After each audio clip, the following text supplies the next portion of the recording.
gon' get down? We are. This that Strawhat Sitdown. We are. Who the crew with the fleet? We are. Who gon' piece that one piece? We are. Who gon' get down? We are. This that Strawhat Sitdown. We are. Who the crew with the fleet? We are. Who gon' piece that one piece? We are. Strawhat Sitdown crew in the building. We promote to these other podcasts. We gon' put these people in their feelings when they hear this, and they know that they can't top this. We spit facts and we poppin'. Every time an episode is dropping, we see D3 in the corner. Mister, that's a real G with the green screen in the background. Got him looking like he in a real scene. We got Big Mod in the cut. Always ready with rebuttals, but he bring the knowledge when we in the huddle, so you know the crew is never gonna fumble. And it's YHuss, last but not least. If you ask me, then Cali, mad at Captain, make him rally around me. Every Sunday we gon' run deep, and we can't stop until we find out about that one piece. Who gon' get down? We are. This that Strawhat Sitdown. We are. Who the crew with the fleet? We are. Who gon' piece that one piece? We are. Who gon' get down? We are. This that Strawhat Sitdown. We are. Who the crew with the fleet? We are. Who gon' piece that one piece? We. What is going on, guys? It is your boy Cali Mac on the track. Never whack, bring it back, and we are back with Strawhat Sitdown, episode 44. Yeah, we here with the gang as usual. We got Strawhat Mod in the building. What's going on, brother? What's good, y'all? Let's get these double chapters rolling, boy. We definitely did miss last week. We apologize for that. You know, stuff happens though, and you know sometimes things just work out because the last two chapters ended up basically flowing one into another. So it's gonna be a fire episode regardless. Yes, sir. Gonna be lit. Mr. G in the building. What's going on, brother man? Yo, what's good, everybody? Yo, real quick, can we just get a rest in peace to both Jason David Frank and Kevin Conroy, two childhood icons for me. You know, so 100% RIP. D3 in the building. What's going on, brother? What's good, bro? What's good, man? I can't get my webcam figured out, but we still here for the double chapter. We still here. No, I say this every time, bro. I will always love any excuse to use the chopper picture, baby. Hey, man, it is A-okay. I'm cool with it. But man, I got a lot to talk about. Yeah, no, we definitely got a lot to go over. I'm trying to get into it. But last but not least, of course, YHuss in the building. What's going on, my brother? Yeah, what's up, y'all? I'm chilling, bro. Super, Oda's been going crazy, so I'm just trying to get into it. Oda has been going insane. So yeah, like I said, we did miss last week, unfortunately, but because both the chapters are so tied together and one basically flows to another, we're just gonna go over both of them today. So what we're gonna do is our normal summary. I think we're gonna kick it to Mr. G first. Yep. So Mr. G is going to do the summary for 1066, and then YHuss is going to do the summary for 1067, and then we're just going to kind of go over both of them together because they both are basically go over the same events. So we'll just do it like that. So I'm gonna kick it over to Mr. G whenever you're ready, brother. Let's get it. Oh, hold on. How do get my cat? Get out of here. Not the cat. She was fine, and then she saw Tie Rap and started playing. All right. So let's get it. Chapter 1066, The Will of Ohara. The chapter opens with the Straw Hat's reaction to the reveal of this ancient futuristic kingdom. Shaka continues saying that he knew a passionate archaeologist who risked his life to shed light on a certain ancient kingdom, and that machinery was excavated that dated back to that same era as said kingdom. He begins to talk about the Ohara incident, and he thinks it happened because Ohara found details on the kingdom's existence. He then outlines his belief on the kingdom. Shaka says the will of Ohara lives on, as he continues to recap the Ohara incident, and that a few months after the incident he paid a visit to the ruins. Revealing the archaeologist he knew was to be Clover, he wanted to leave him some flowers. He says at the center of the island, the lake was filled with huge amounts of books, and that the Marines discovered these books. They must have been too ignorant to understand their value. Ohara had triumphed over them that day. When he realized that, I couldn't stop myself from crying. As the others got mad at Shaka for making Robin cry, she decides to confirm his beliefs about Ohara, and asks where the books are now. Shaka says that they were taken by the people I saw that day. We then see Vegapunk 22 years ago as he witnesses giants pulling the books from the lake. As he's thinking about how to proceed, a voice calls out, "It's been a while, Vegapunk. That head of yours makes you stand out." Vegapunk recognizes that it's Monkey D. Dragon speaking, and he asks him what he's doing there. Dragon responds that he knew Clover as well. Dragon reassures Vegapunk that the giants aren't scavengers. They've come from Elbath and are aware of the value of the books. He says their captain was a strange giant wrapped head to toe in bandages. The captain told Dragon that Ohara sacrificed himself for these treasures, and he couldn't let them be erased from history.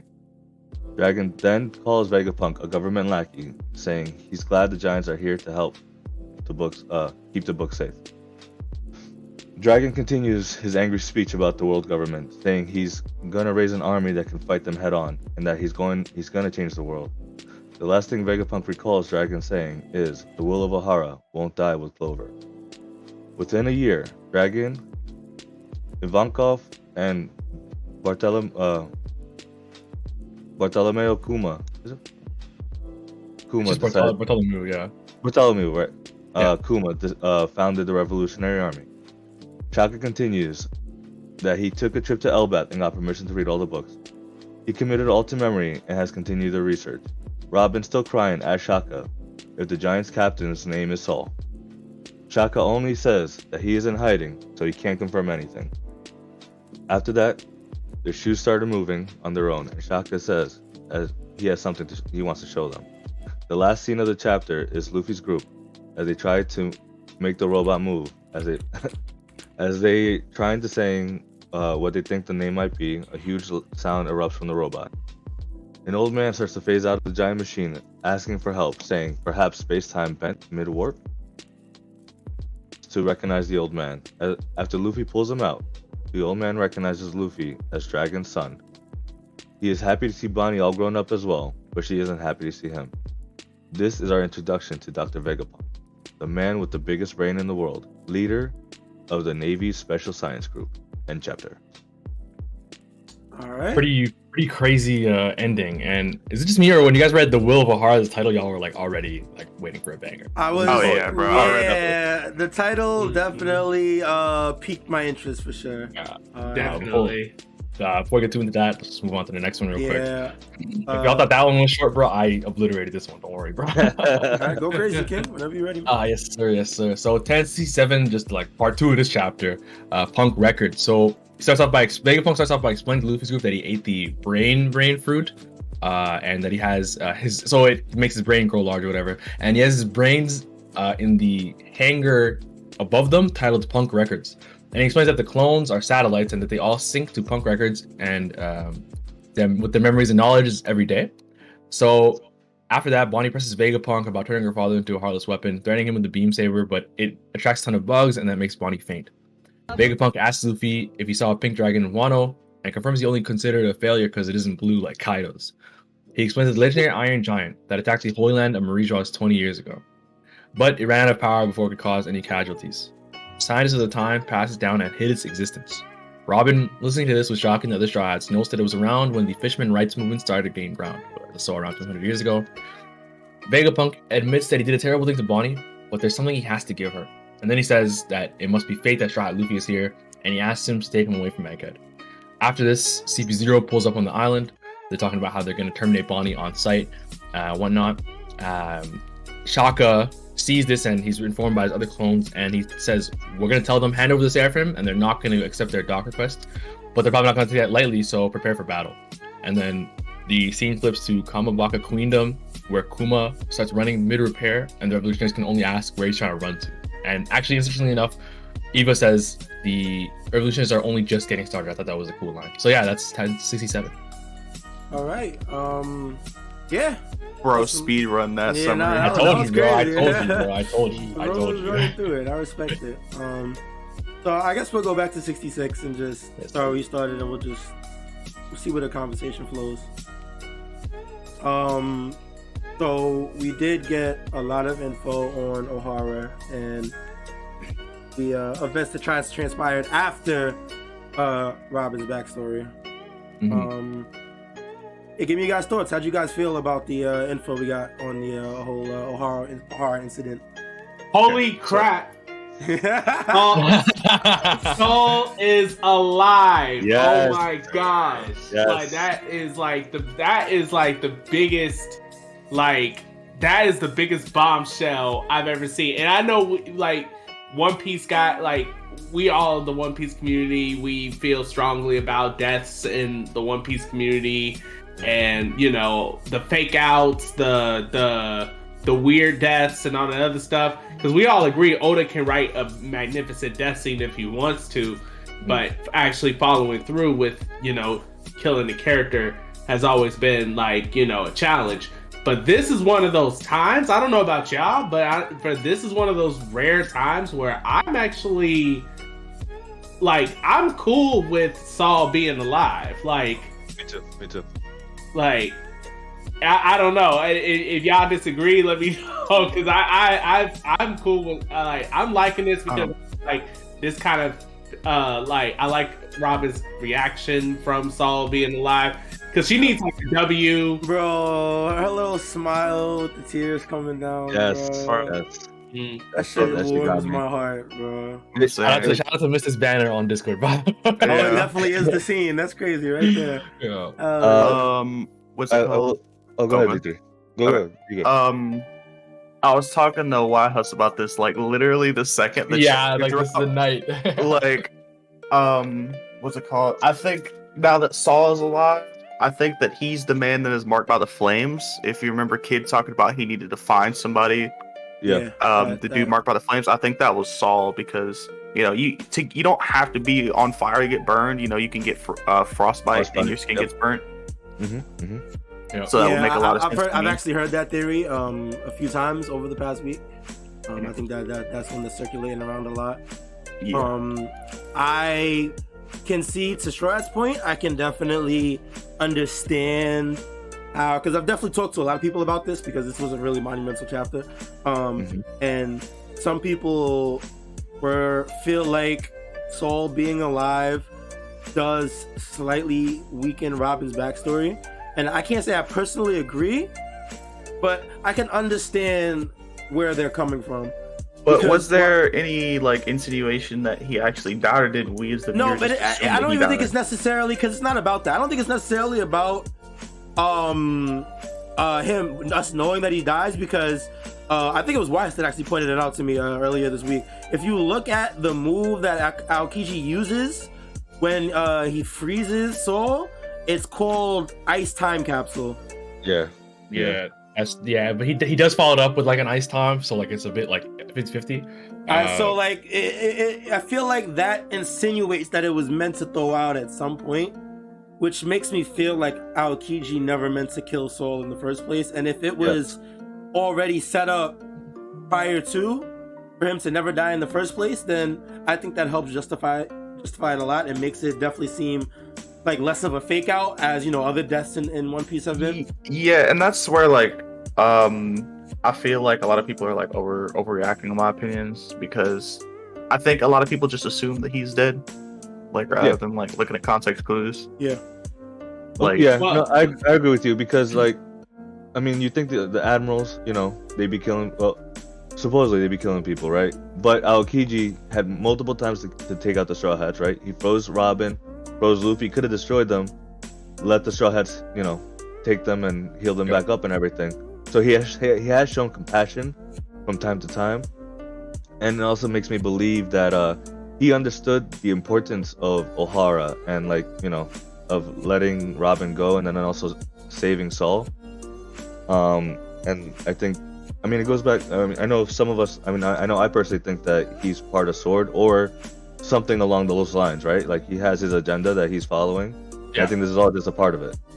So I think on the topic of like people's reaction to him being alive, I kind of like, I think there's like two ways to look at it, you know, like although I completely agree, it makes so much sense that he's still alive. Writing wise, it was like a beautiful choice. It's linking Elbaf, you know, to everything, everything, right? The ancient kingdom, all this knowledge is now in Elbaf, so we have such an impetus to go there now.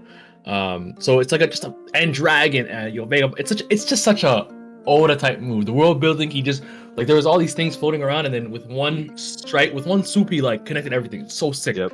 Yep. But at the same time, I really do understand people who felt like that that this figure in Robin's backstory who had, and even if we didn't think he might have died, or some people had that theory, which is a theory that's been for a long time, right? But yeah, it's actually been around. Actually, yeah, it's not new, right? Bit. Yeah. So even though that's the case, still that moment is obviously huge, and obviously some people took it like that he died. I understand people that feel like the impact is lessened a little bit, but as much as I'm saying that and giving them credit, I still feel like, to me, what made me cry when I was reading Robin's story was her mom. Yes. She's like, please don't leave me. Like that shit actually destroyed me. And then after, if you think about it, her life after Ohara was even like really bad still. Like people were taking advantage of her. Like she didn't have anywhere to go. So it doesn't diminish her suffering to me. Like that was something people were talking about, like in the chat when the chapter dropped, right? Yeah. About how like it's diminishing the impact and stuff. Like I understand, but to me it wasn't the focus. And it also makes a lot of sense logically, you know. And also, Saul is a part of the Will of Deed, so he was gonna come back in some aspect, maybe whether it's his lineage or something. He's gonna come back in some regard. Now you know what? Now that you bring it up, that's actually really fucking sick, because thinking about it, going back in Robin's backstory, his life really wasn't very significant up until he knew him for like 4 days, bro. But even before that, he was just a regular Navy as vice admiral or whatever, you know. He didn't really do anything that really established himself in the universe to carry, you know, the will of D or whatever, as most of the characters with the D in the name do. So it would make sense for him to have to come back and actually have an impact on the story. Well, to be fair though, him helping Robin is an impact though. You know what I mean? Okay. Like, that's true. She connects that time to the Straw Hats, and then look, you know, see how important of a character. That's true. Robin may not have made it without so. Yeah. But real quick though, I don't think it takes away from the impact of her story, her past, or anything like that. It, you know, to me, it equates to the amount when we found out Sabo was alive, right? When you see that moment, those tears of Luffy bugging out when Sabo was alive, like that shit hit, and that's how I felt about this, like, because like, you know, everything we know that Robin has been through, you know, and like finally, like this is like one good thing that happened, like a bad thing that happened in her past, that, you know, she finds out, you know, he's alive. Like there's something left, there's something left, you know. So I don't know, like that's how I felt. Like I thought it was beautiful, man. I completely agree. So I will. Okay, I think we all like agree for the most part that, you know, we are happy that Saul ends up, you know, is alive and stuff. But I think I'm a steel man the other side just a little bit here, because I really do get why it can be such a problem. I don't know if y'all seen Morge's video on that, right? Mm-hmm. Yeah. You seen it, YHuss? Yeah, you seen it, mister? No, I don't. I only watch Strawhat Sitdown, bro. Oh, God, the only time I hear about other content creators is when I'm here and y'all are talking about them, bro. Yeah, for real. Hey, I feel that. Hey, but no, in all seriousness though, so Morge dropped a video talking about, you know, why the problem basically with Oda, how he writes his death scenes and stuff like that, because he personally has a problem with Saul being back, not because of like how it was written. He brought up the point that sure, it's perfectly fine with the logic of how Saul is brought back. No one is disputing that the logic isn't sound or anything like that, which everybody agrees with. I don't think no one disagrees with that. His problem is that the way that Oda chooses to go about writing death scenes, where they're very heart-wrenching, very poetic, very thematic, very, you know, last time you'll ever see this character-esque feeling and stuff like that, and then just like rips it away. Like a lot of times is how Oda writes death scenes. Like he don't write death fake outs a lot, which Morge pointed out, which death fake outs is like, you know, you don't put too much emotional tear jerking stuff behind someone about to die, and then next thing you know they're alive or whatever, because you're not emotionally invested at that point, except for maybe shock value that, oh, maybe that person might be dead or whatever. But Oda be going out of his way giving characters whole chapters, whole, like, you know, panels dedicated to, you know, thematic writing, poetry, all this other stuff to make it tear jerking for that character to die, if you believe that they die, which is usually, you know, what everyone would be considered like a earned death scene. Like, that character earned their death scene. They earned us being emotional over them dying, such as Ace and Whitebeard and stuff. They had thematic themes and stuff like that, and flashbacks, you know, all the good stuff when it comes to a death scene. And he said for him, it will be just like if we found out that Ace was still alive after seeing Akainu, you know, punch a hole through his chest and stuff like that. And let's say, and he said it's not, and he said again, it's not the logic, because you can still write the logic in there. Like for Saul, Aokiji did ice time capsule or whatever, so it makes theoretical sense. But let's say there was a guy at Marine Ford who was able to like sew holes in people or something like that, or he could patch whatever hole. You know, and it's some type of background character that Oda showed at some point. And let's say that whole sequence still happened, and I kind of punched a hole through Ace. And then it's like, oh shit, Ace is dead. We believe, shit, like, he's definitely dead. We're emotional, we're crying, etc., etc. And then later down the line, you just hear that Ace is still alive because, hey, look at that. Oda put the out in the chapter earlier. He said, you know, he showed the character that could, you know, sew or patch holes through anything. So, you know, there's the logic. But still, that will take away from Ace's death scene, even if there is a logical way for why he should be alive, because of all the emotional impact that Oda written within that death scene just to take it away. He didn't like...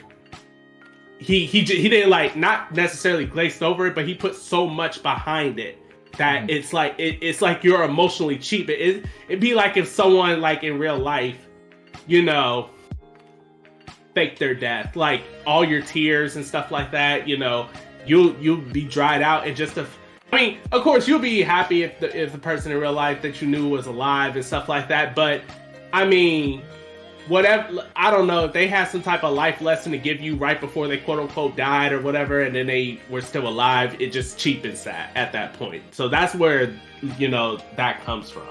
Yeah, I think it's like a very fair like perspective to have. You know what? Actually, one thing I fucking hate about the fact that the movie is so long is that I can't remember exactly how I felt about that moment when I was reading it. You know, like, oh, was Saul that impactful for me? Blah blah blah. So like, I understand when people say like, I think it's undeniable that it lessens a bit of the impact in that backstory and that moment, and especially Saul's story and his ending, right? But it just comes down to whether or not we're okay with, personally, how it now impacts the story now, you know?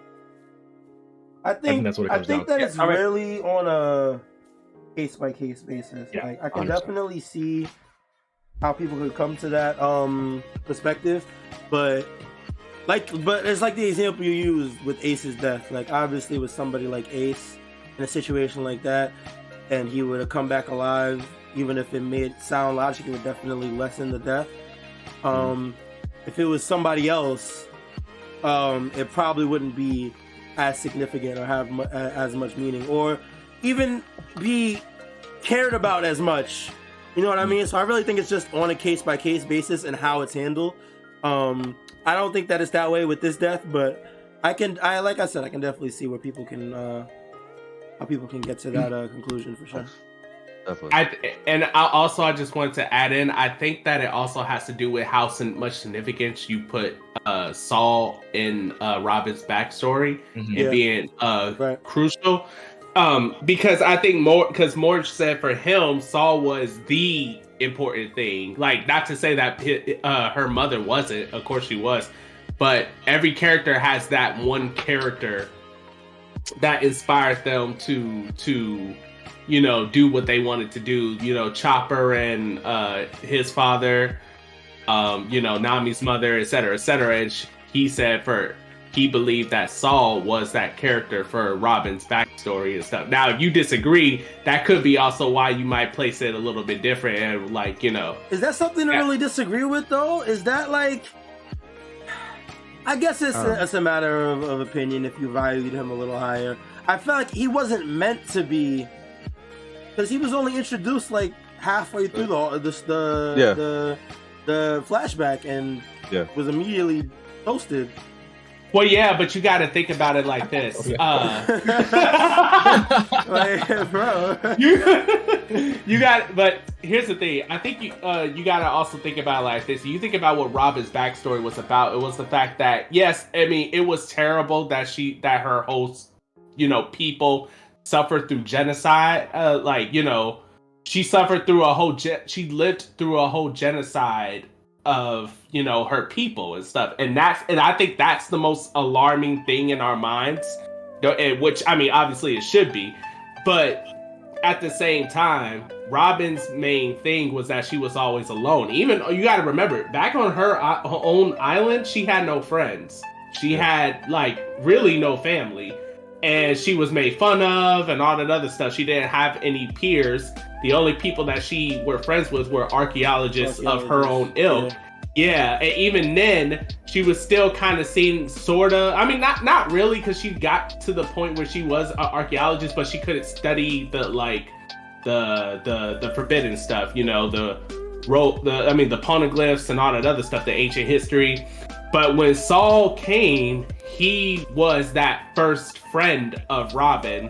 And that bond was more significant.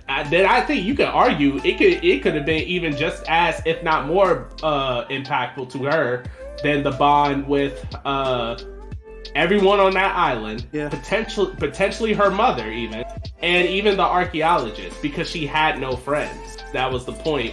And when Saul got iced like that, his whole why are you guys doing this? You guys gotta be doing this on purpose, bro. You know what he's doing. You know what he's doing. I don't think the way I said that was worse than Callie. I would be real. Nah, you said ice. Do you see the fun there, bro? Yeah. Fucking Arnold Schwarzenegger over here.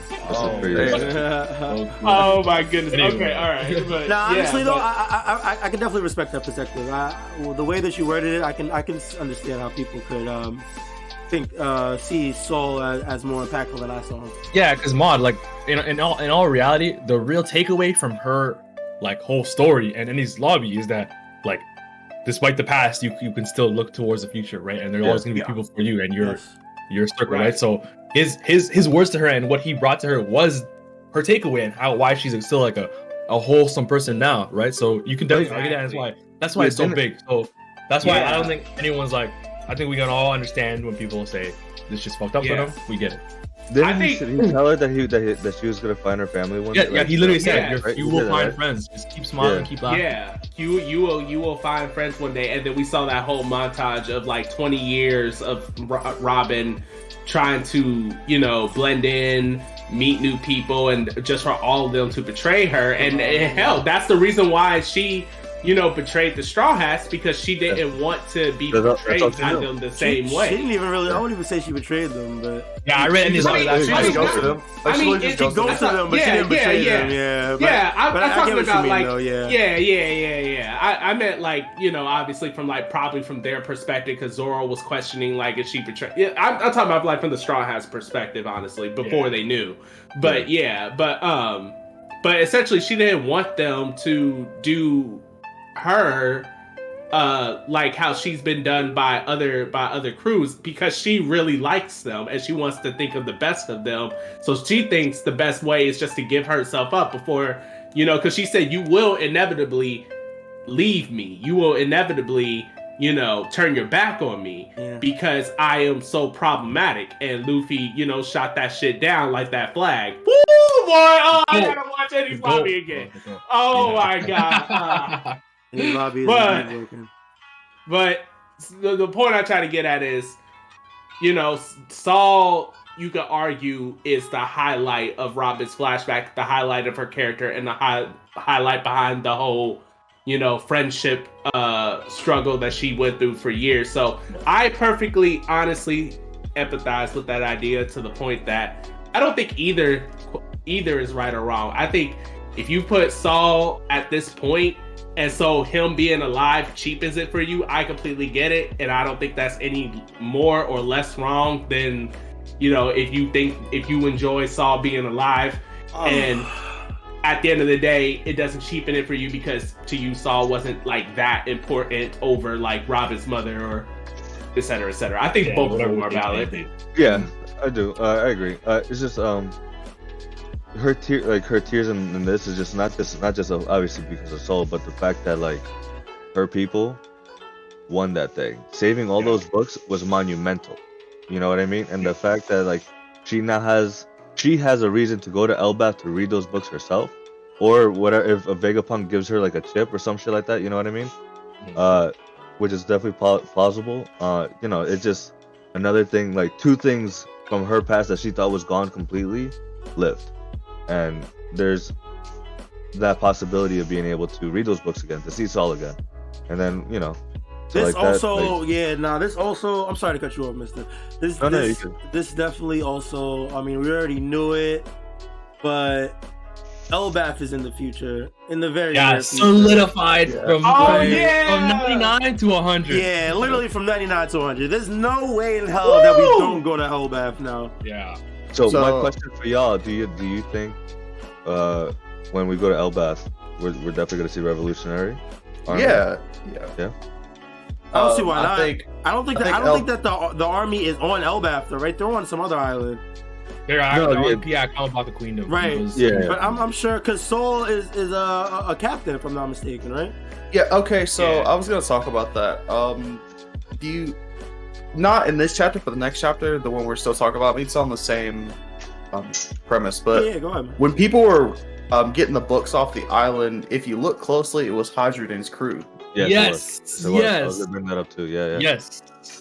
Stanson. Who's that? And remember the giant that's on Luffy's fleet? It's his crew that was getting the books out of Ohara. Oh, that was the giant from Dressrosa that was in the Coliseum. Yes. Yeah. Oh, is it? Wait, holy shit! It actually is. It's his crew. Literally, literally. Look, 10-6. Go to the when he's looking at the Giants. I'm looking right now. So that got me wondering: was that Saul's crew? Did I miss it? What am I looking? It's in the flashback, right? When you see Vegapunk say Giants, literally the panel right beside them. No. You went to the next chapter. Wait, it's 10-6. I'm bugging. Yeah. Whoopsie.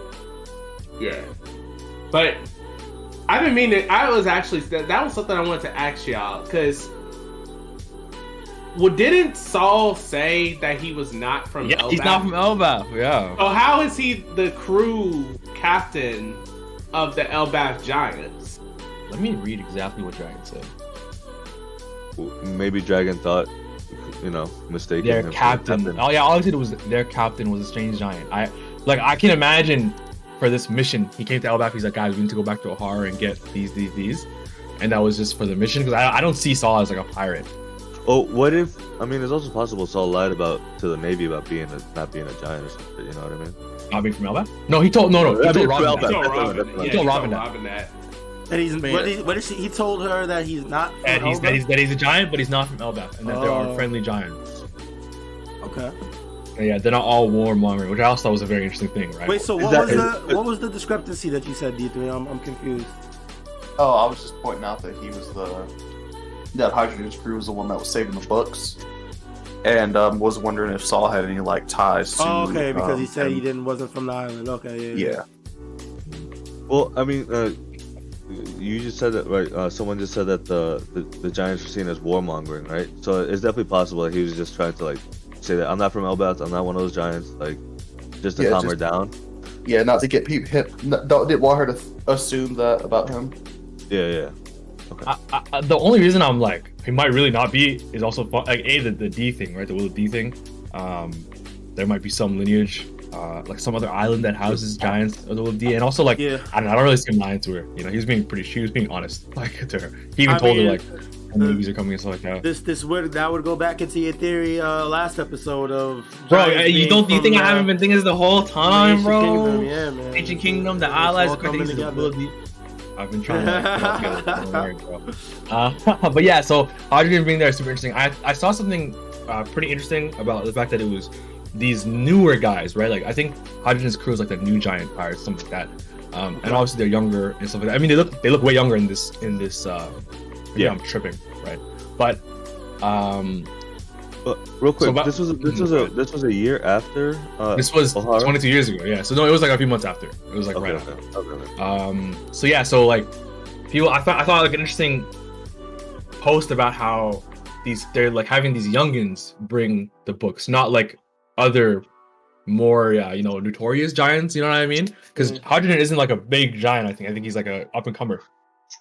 So I just thought it was interesting. Some people thought like maybe the Elbaf niggas don't fuck with Saul or something like that, but I mean they ended up housing the books or whatever. So clearly it's not like a conflict. And apparently it showed that when Vegapunk went to visit, he Went was to there, right? When he went to was there, Elbaf, yeah. he was there. Yeah, Saul was right there. Yeah. Yeah. So, But yeah, no, this is More crazy. questions, And then bro. more questions, yeah, man. yeah, but it literally just doesn't end. yeah, That was more or less the Robin stuff, and more or less, honestly, the chapter. Because after that, it was just what we saw. The other highlight of that chapter was Vegapunk calling Dragon a broke ass nigga. Yes. That was the other highlight of the chapter. He said he's That was big. funny. I forgot he did that, bro. Yeah. He's Like like, I said, is impoverished. he's like, nigga, you ain't got no money. That's tough. Oh, right, 'cause he tried to call him a government lapdog. He was like, nigga, I need money. I'm not trying to be broke like you. I He respect said that. you're ragtag Real nigga. operation. God It damn. also, it also made me believe that Vegapunk was a pirate at the time, especially how Lilith is.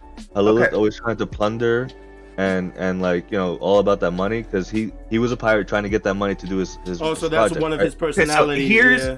I want to expand on that for a second. Here's why I 100% believe that Vegapunk was a pirate in the previous. So if you go back and look at NL's Yes, I cover was gonna bring stories, that up too. Yeah. he was fighting a group of pirates when he was on the moon that had a Jolly Roger that was shaped like Vegapunk's head. Yeah. Oh, yeah, This- like yeah, you would see. Yeah, I saw this. Yeah. Yeah. I think I put it in the Holy group shit. chat. I do remember seeing that. Yeah, so that makes me, and it would make sense that Vegapunk would have a crew that was intelligent enough to get to space, Yeah. because it's literally Vegapunk. So you think that may be Vegapunk's crew that just left Earth and went to space? Yeah, I mean, there's no reason why that wouldn't make sense considering the technology and everything that they have. Like, nigga, look at some of the stuff they have on the island. That island's out of date. And they have some crazy shit on there, bro. You telling me they can't get to the moon? I think like proof of the Vegapunk and the moon connection is like we said, there was that one cover story in Enel's cover story where the automata was being worked on by some old Dr. Tsukimi, and it was on Karakuri Island, which is Vegapunk's home, where Frankie was sent during a time skip. So that automata that was on the moon was being worked on and born on Vegapunk's home island. So there's already a moon connection. So I think what you're saying is super, like, there's a lot of basis for it. Yeah, like I've been thinking about that a lot. Like I haven't thought of any flaws like to that statement. Like I just don't see how they would. There's obviously some fucking connection, yeah. And, Yeah, and there's then gotta be some connection. It goes to show you because Dragon wanted to recruit him. Dragon's not opposed to recruiting pirates, and then so like it makes Something sense. interesting about what Dragon said here was in the same panel that he calls him broke. Dragon says, "You passed on joining the Freedom Fighters." Yes. This is the first time they've ever mentioned that shit. I think it is. Yeah. Freedom we- Fighters we- being the Revolutionary Army? Yeah. Yeah. The Freedom Fighters were formed. It's like the prototype revolutionaries. Yeah, Yeah, because he said he made the revolutionaries a year later, right? Or like within the year. I just thought that was interesting that he's doing something before this. Because people were saying like, oh, this is why Dragon fought the world government. But it's like he was already doing that, right? Yeah. In some capacity. I'm trying to see if there's anything else within this chapter. Yeah, actually, I mean, I know we obviously know why, but let's be real. Let's talk about like Oda's like I thought like Oda had the most craziest stylistic choice for Vegapunk before. Oh yes. Yeah, I'm like, holy shit! Look at that head. I'm like, His brain, Bro, baby. it makes sense, bro. I can hear his voice. Like I could just imagine what he sounds like. Yeah. um, I thought it was just like an OPism. Like it was just his, like that's just how he was. I didn't think it was a devil fruit. I saw a theory saying it was a devil fruit before this chapter dropped, like the newest one.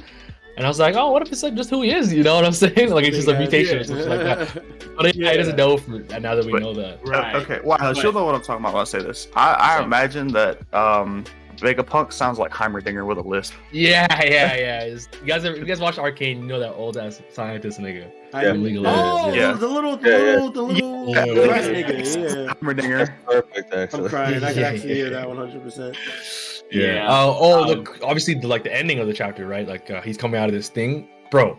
Perhaps space-time bent mid-warp. Nigga, what are you talking about, bro? Like warping? This was What's for the going last on? chapter. This is on 1066, right?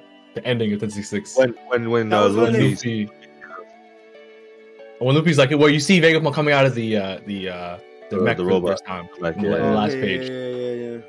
He says thing perhaps I thought was- space-time bent mid-warp. Like, what the fuck?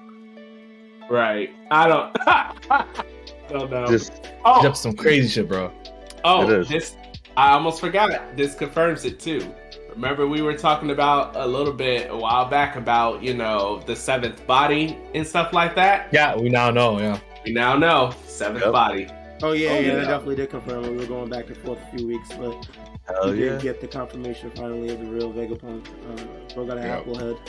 But he's out. Apple head. Looking like Einstein, which was Isaac Newton. There we go. Yeah. Isaac Newton. Looking Yeah, the apple Yeah. with the Apple, hat on it, I- and then I think, yeah. I think it's a combination. It's definitely a Einstein, combination, Isaac Newton. Yeah, definitely combo, but also the no! fact- Wait! the fact that- Did I send this to any? Why did I send you the shit I saw on Instagram, bro? Nah, About Einstein and the world government? bro. Oh my god! I wish you did, fam. bro. All right, hold on. All right, let's keep going over the chapter. I'm gonna look for what I'm trying to find in the background, and I'll see if I can pull I it wish up. you sent me that shit, bro. I will say this. It was nice. He looks like Isaac Newton, got the apple on his head, and also he was talking about gravity. You know what I mean? So like, Yeah. all at the same time when you first meet him. So that was nice. And also, Dragon. What they said about Dragon, like he's a pacifist. Yeah, some interesting I stuff. thought, about I, it, thought, I thought that was a huge thing because he was a pacifist, but something happened, right? That he's just like, no, we gotta stop these motherfuckers. So like, for someone to make such a drastic change, like a 180 from being a pacifist to like I'm making a fucking army to take on the world government. That's, I'm just really curious to see what happened to Dragon to, spur this. Yeah, because he was still like a fucking like he was at because this is 2 years before 2 years after Roger's execution, and Dragon was there for that, right? So he was already like he wasn't just some random nigga before this, right? Like this guy was already fighting the government. He had like this freedom fighters group.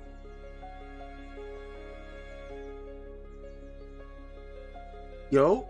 Hello? I thought I was bugging, bro. I thought it was just my headset. I was like, I'm not gonna say anything. Yo. Because my headset be doing that. Bro, Mod both- and YHuss just both crashed. Oh yeah, I lagged the fuck out, bro. Yo, I'm crying. Ma, you here, bro? Nah, Ma died too. That's tragic. Yeah, just send me your link again. I think YHuss. Sure. That's so Oh, man. random. You definitely just cut out mid sentence too. Yeah. The fact that they both crashed at the same time, That's though. weird, bro. What the fuck? I was just gonna blame my internet, but nah. It's very unfortunate. This goes some haters, bro. I really thought it was my headset, because I should be doing that sometimes. And I was like, oh shit. No audio. Dude, I was going hard, bro. Fuck. You were going. I don't even know what I was talking about. I was listening and then it just completely smoked. Sorry. Oh, yeah, copy. But yeah, like another Dragon. He doesn't have a tattoo, is what I was saying. I think as I cut out. He doesn't have a tattoo. No, the last thing He you didn't said have that a he was a tattoo. pacifist. Yes, Wow, yes. I cut the fuck out. No, no, you. I heard that. Like, Okay. So yeah, like basically he's a pacifist. We don't know. There's so much left for him. We don't know. Like people were saying, oh, we figured him out, but no, there's so much left, right? Yeah. And yeah, no, he doesn't have a tattoo. But if you look at the one where he's standing with the flowers in his hand, the tattoo is on the mark on the band across his leg. Look it up. Yeah, just look at his leg. It's the same tattoo on his face. Here you go, Callie. That band? Yeah, Okay. so Yeah, it's a tattoo on his face, like later on. So clearly it was like it's so just something to notice there. What if that band was something from his wife, Luffy's mom? Yo, emoji. Oh, know, bro. brother. Yo, you never know, bro. Luffy's mom is not coming in the story, bro. You really, you don't think so at all, You bro? don't think so, bro? I think so. I don't see it. I feel like if she was of any relevance, she would have been at least mentioned in passing within 1,000 chapters. But yeah, it's possible. It's Oda, so I can't never count anything. I think not even for Luffy. I think maybe more for Dragon. I don't know what y'all talking about though. Yeah. Y'all done been there since day one. He's been and Makino. I'm saying, bro. Like, what y'all talking about? Okay, boom! I found it. Boom, boom, boom, boom, boom, boom, boom, boom. I guess that's to So- IG or No, I'm just gonna show you what the guy was saying. okay. So he has Vegapunk has a passing resemblance to Einstein, right? Yeah, definitely. So this guy looked it up and found Einstein has a galaxy. What is it? A galaxy system. It's a gravitationally lensed quasar. It's I don't know what it is. It's a group of galaxies or a group of stars or something that's named after him. But I want you guys to look at this shit. I'm gonna put it on. I'm just gonna stream it, right? I'm gonna put it on the stream. I want you guys to look at this and tell me what you think of when you see it. Oh yes, the fucking world government shit. Yes. That Oh looks my like the world bro. government symbol, bro. Yes, bro. Somebody Oh, that pointed that was shit on out to me. Instagram, I was like, what? Bro, Yes. I was going through Instagram and I was like, who the fuck posted this? And it was fucking you. God damn it, bro. Oh, what? Oh, wait, did I send it? I think you did. I think you sent it, I feel like I sent it to something, somebody, bro. but I can't remember, It's bro. not me, bro. That's tough. Yeah, but I saw it and somebody pointed it out because Vegapunk looks like Einstein, and then Einstein has this symbol named after him that looks like the world government. It blew my mind when I saw it. No, I don't it's know what it huge, means, but word. bro. You heard it here, folks. You heard it here. Okay. Shit. Good shit, Callie. That was a good one. Okay, back. Bro. Mod, you back, Whoa, W. Mod's back. Just Mod's back. just send me the link again when you get a chance, bro. All right. YHuss, I don't know if you remember what you were saying. If you want to continue.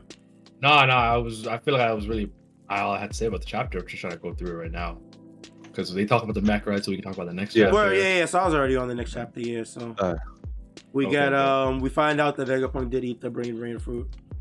Yep. A smart Yep. dude. Yep.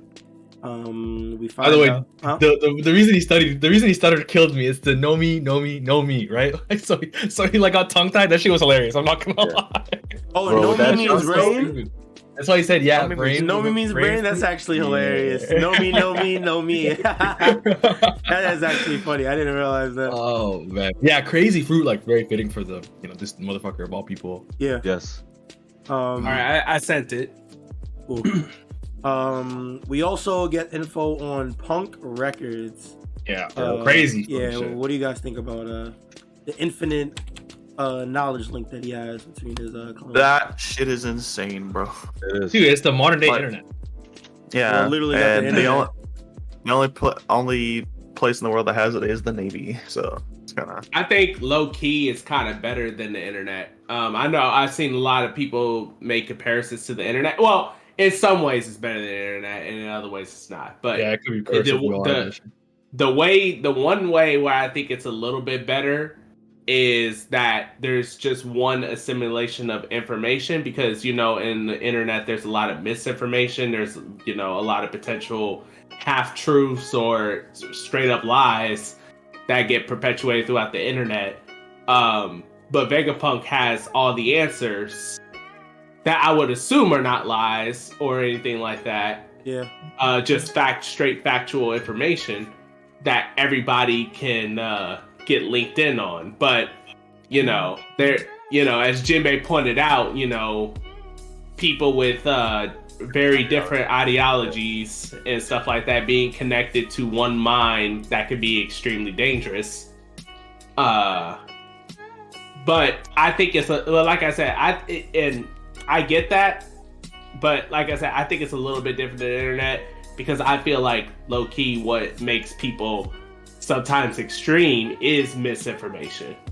A lot of times. So yeah, it would be dangerous if we had this shit in real life, bro. So, and he touches on that. By the way, Mod, if you could send me another link, because the link you sent, it's working, but it's not working in my stream. So you could just remake it and send another one. Yeah, should I just take the whole VOD? Should I take it down and? Yeah, take it down and then make another one. Yeah, make another one. Okay, all right. Yeah, but he even touches on it a little bit later. Or Jinbei actually brings it up. If the whole world had access to this technology, it could be dangerous if conflicting ideologies make contact with each other through the system.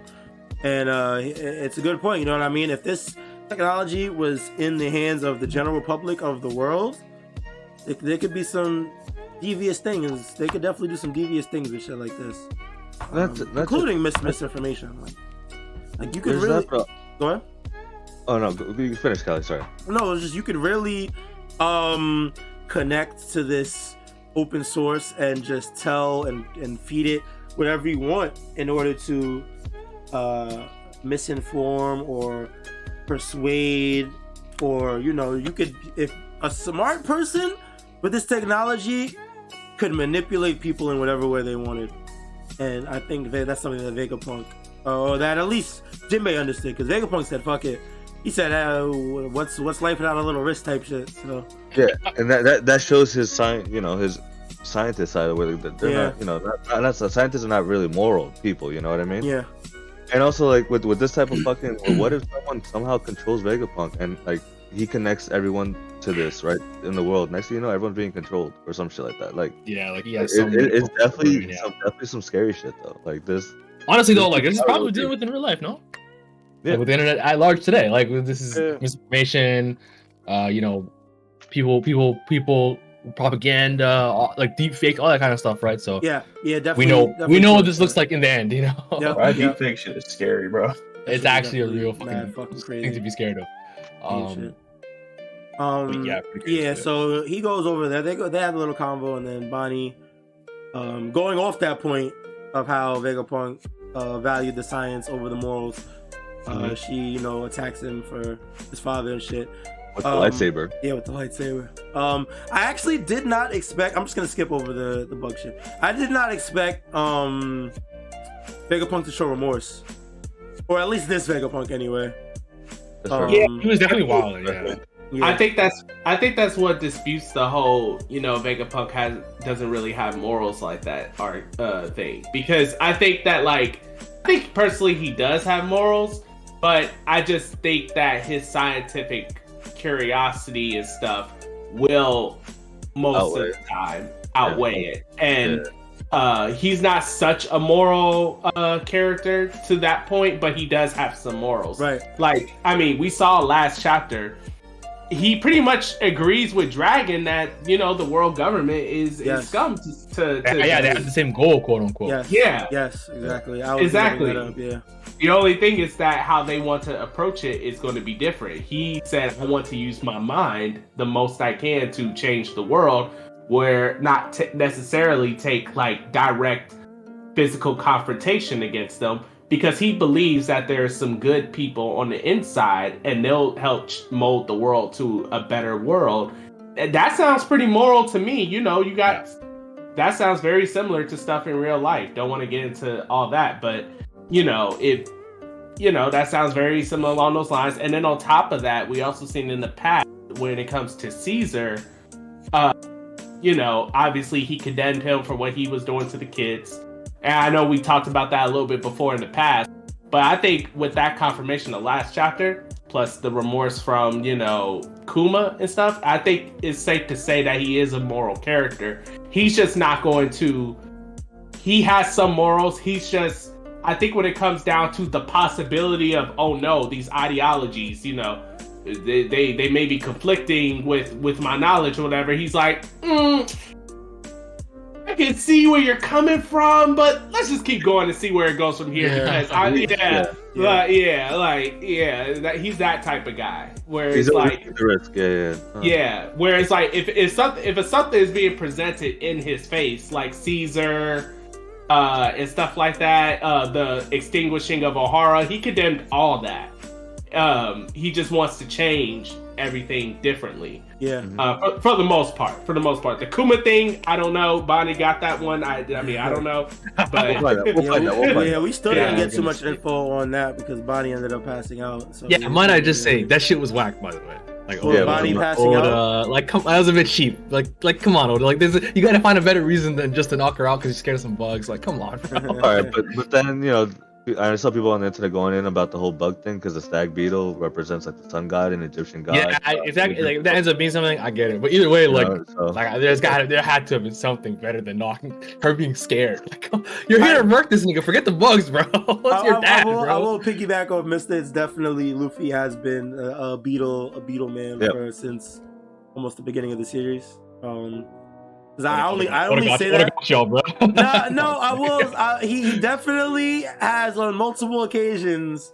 You brought the giant one out. Yeah, I remember. I'm just saying it's possible. He might end up.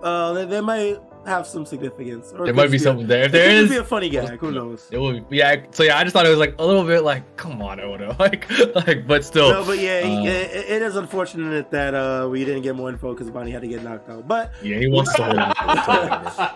That's what it was. I swear that's what it was. You can't tell me that's not what it was, bro. No, 100%. He's the stag thing could be like an aside. He's definitely saving the Bonnie shit for when the Kuma that CP0 has pulls up. Yeah, he's gonna do something with it, which I'll try to appreciate. I just wish there was like a 100%. less crude way to do it, But then we get something pretty interesting where he talks about Momo's fruit, right? Right. Oh yeah, we did also get that. He talks about how it was the defective food, but we knew that already.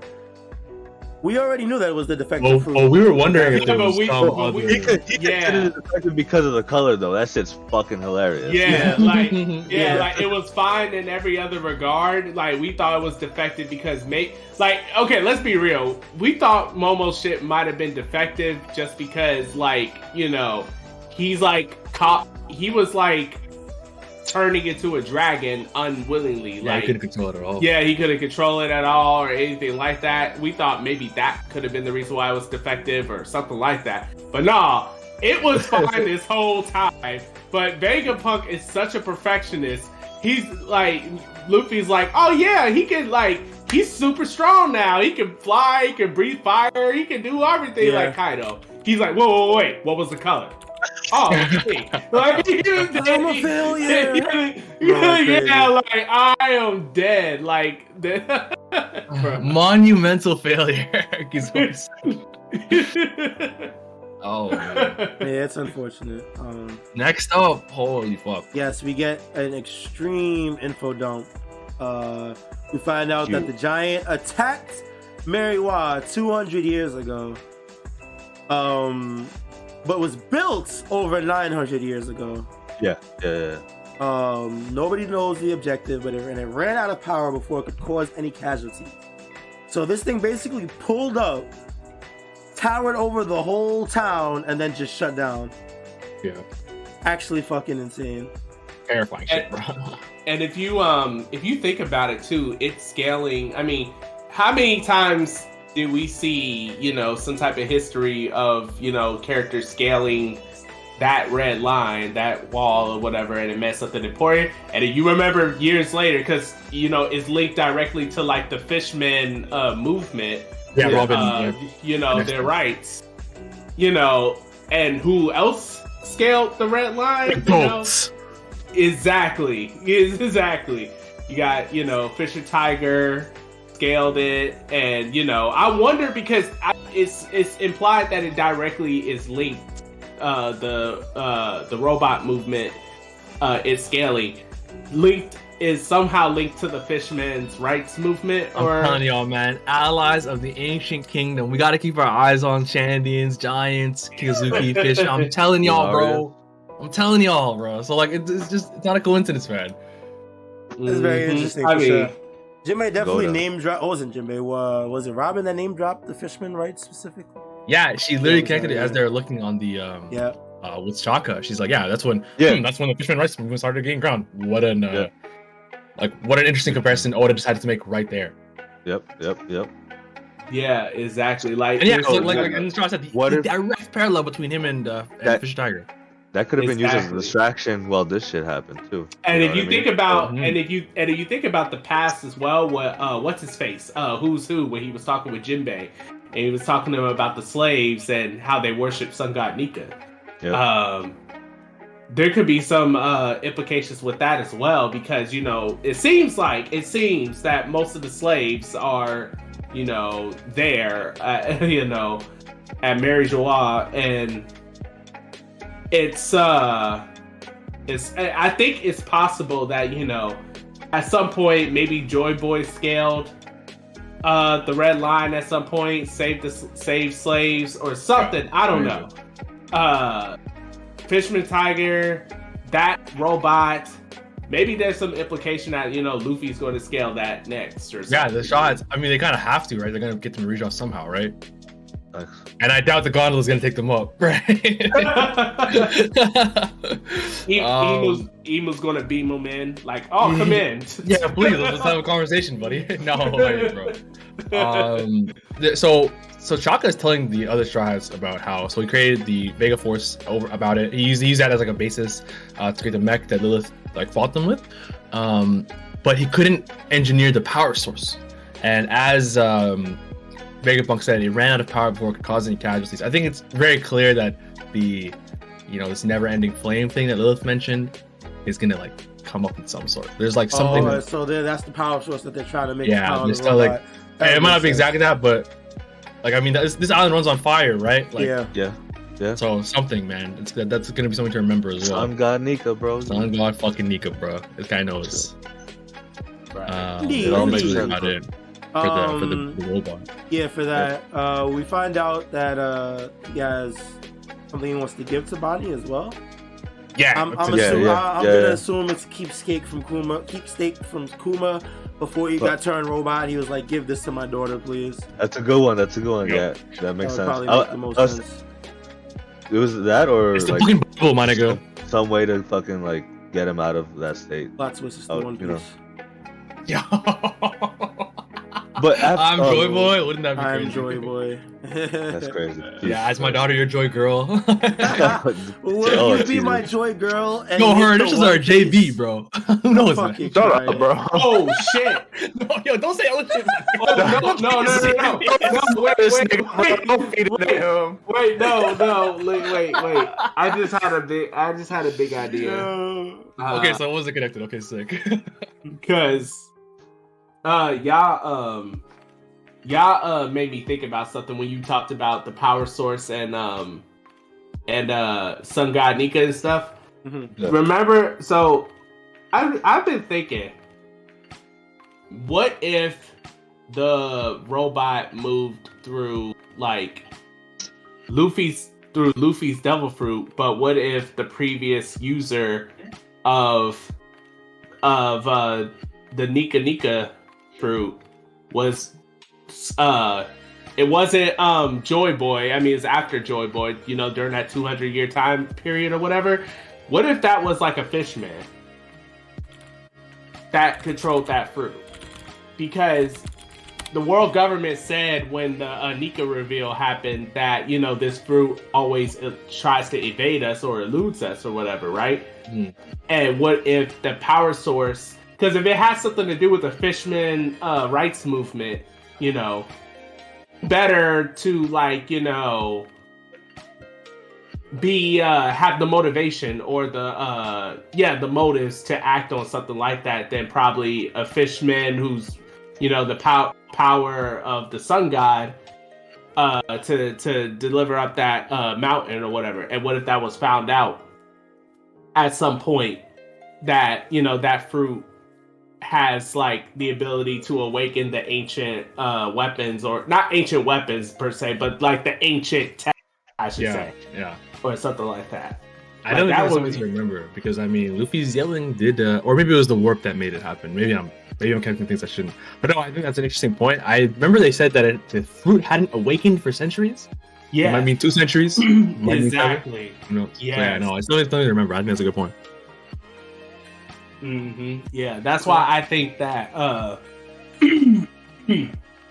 That's why I think that like it's possible that if that power source they're talking about is something to do with like Luffy's fruit, then I believe that the previous user of that fruit, hell, it may not even be the previous user, but during that time period, that fruit was inhabited by someone else during 200 years ago. That would be crazy. That would be.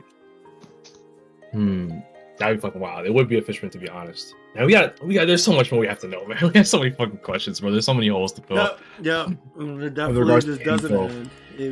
What do you guys think? Another one opens. Go ahead. What do you guys think about this? Yeah, what you're on right now, Callie? This Vegapunk'S request. Can you take me away from Egghead? Oh, 10th new member. It's over. Niggas are not adding Vegapunk to the fucking group. He is. Oh, no. Here he makes goes. sense. No, stop! Stop, wait, hear me out. It's possible, because we got the we know what the end game is now, right? Like, his brain is the whole island, basically, and the antenna on top of his head is how he's receiving the information on his brain and all that. Like, think about, and his goal is to have the whole world plugged in to his brain or whatever, right? We know what this means, because I was wondering for the longest time, how are people going to, when Luffy and his crew eventually like turns the whole world upside down by revealing that the world government is basically scum, how is the whole world going to know? It's through Vegapunk. That's how we know.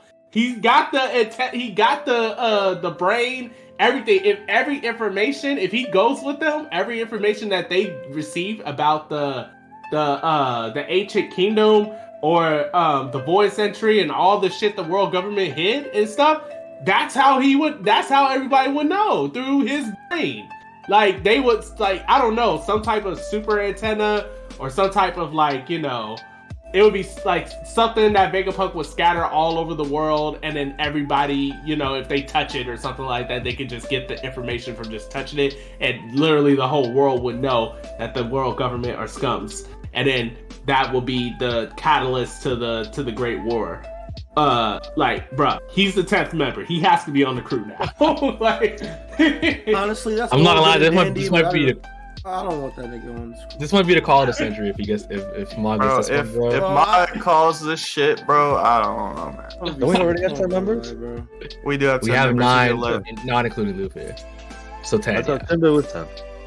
Jinbei was the 10th member of the crew. Yeah. Well, no, he's the 9th. No, he's the 9th member.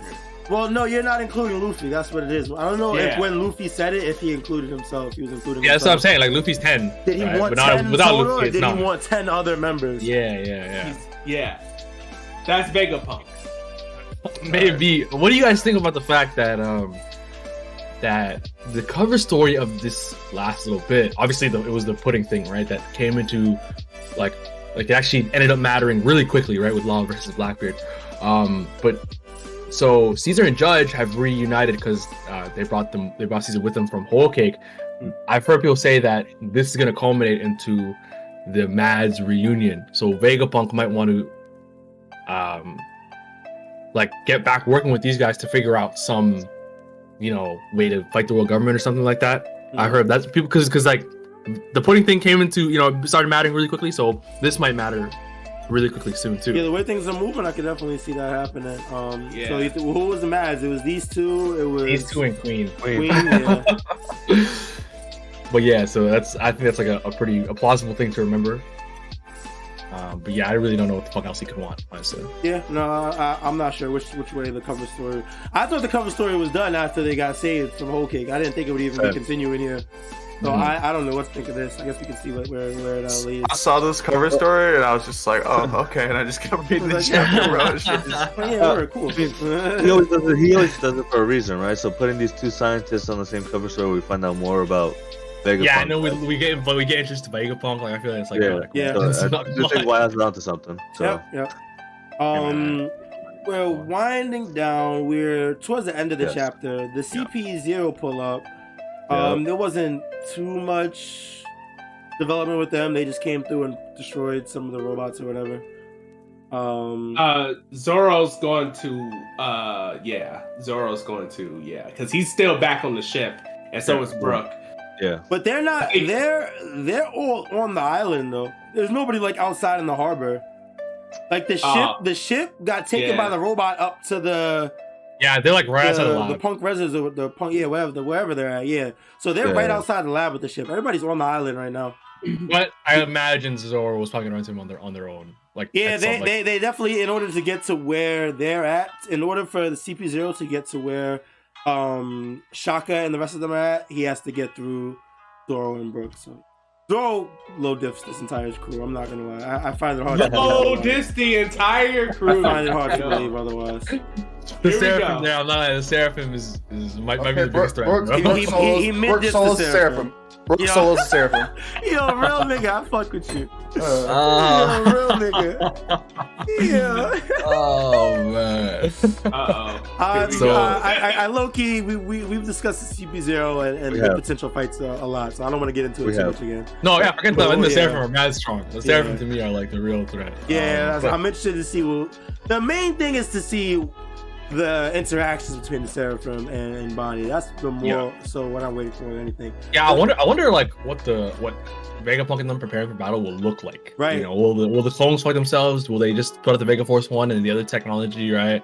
Right. Is there gonna No be clue. a whole bunch of Kumas fighting Kumas? Yo, there are the Kuma police, you Right. know.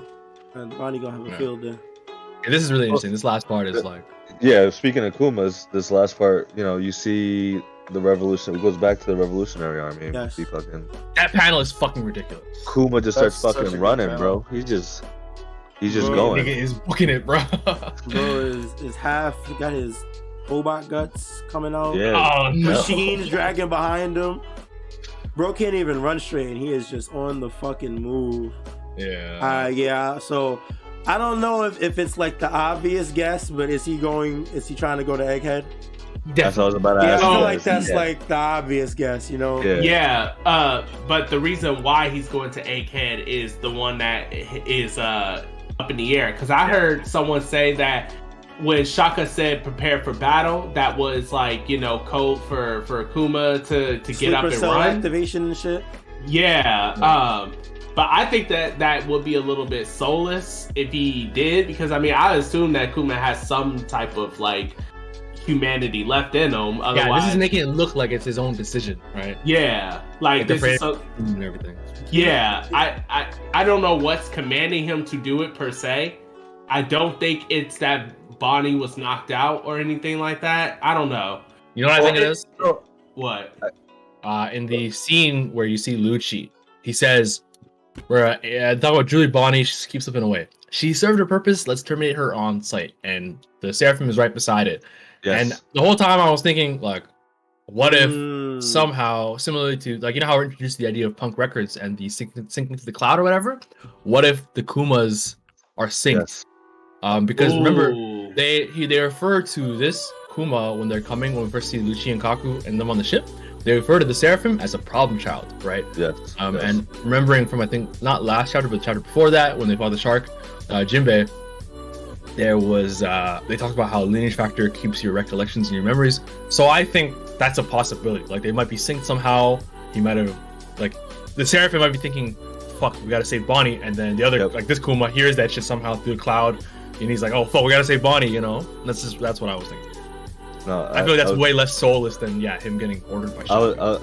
I was gonna agree with you because that's how I felt when I saw it, or something like.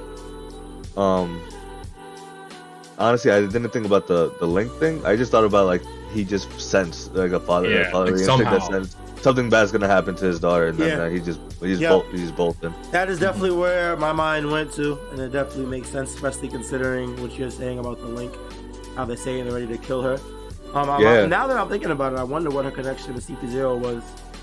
Yeah, like what was we gotta talk about that. Oh my goodness. She served her purpose. Yeah. Right. That's interesting. Yes. Interesting choice of words.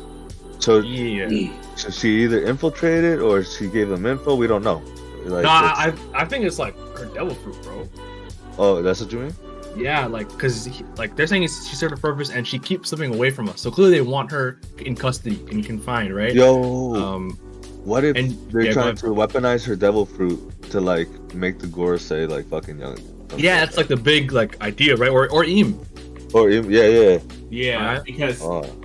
I know we had the theory about the eternal immortality or eternal youth or whatever it is, but we don't know exactly how that works. Like, maybe M keeps to be like, you know, where they are in terms of like age, but maybe, you know, they need the youth or like to be young or whatever. Maybe that's where body comes in to restore their prime body or whatever. But I mean, yeah, this is definitely very interesting. But I assume that they're talking about her fruit as well for whatever reason. Yeah, like because I feel like what the fuck else makes her special? With all due respect. Right? No. That's not a wrong thing to say. Yeah. I mean, it's But I mean, feel like- but it's not wrong. Yeah, we'll just have to see, man. Fucking 2-week break too. Oh, kill me. Oh man, yeah. Yeah. We definitely, okay. unfortunately, gotta wait. But we got some banger 2 chapters to get us through to dissect and digest while we wait. Was there anything else you guys wanted to go over? We talked about a lot today. I think that's about it. Yeah, no, I think that's it. Oh, go ahead. One thing I did think was interesting was what Ivankov said at the end. Yes, You have to stay completely. here. We're only getting started. This is where our revolution really begins. Mm. You know, so just the fact that this is the starting point for them, I think that's very interesting. Big plans, yeah. Yeah, Mhm. definitely interested. Big to move, see, big moves about to happen. So yeah, what direction it goes towards. Somebody else say, but- yeah, go ahead, bro. Oh yeah. The only thing I wanted to say is Zoro really low diss everyone on that shit. Here we go. You kill me, bro. I'm playing. Fucking kill me, man. Oh, funny, bro. Look, Jesus, yo.